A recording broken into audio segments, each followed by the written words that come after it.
তামাশা, ভোটের তামাশা, গণতন্ত্রের তামাশা, এই তামাশা আমাদেরকে দেখিয়েছে এই শেখ হাসিনা।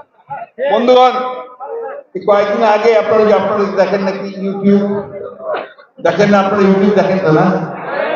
ফেসবুক দেখেন? আমি কিন্তু দেখি না, ওইটার মধ্যে অজস্র মিথ্যা থাকে।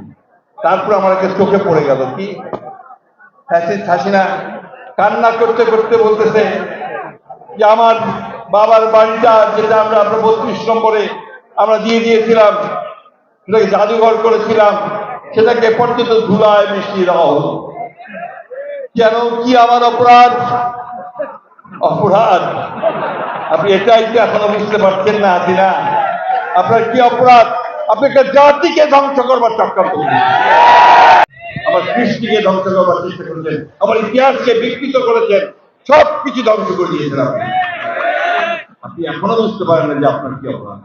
আপনার কপাল ভালো, ভাগ্য ভালো যে আপনাকে যারাই হোক সেই হেলিকপ্টারে করে পাচার করে দিয়েছে, তা না হলে আপনাকে খুঁজে পাওয়া যেত না।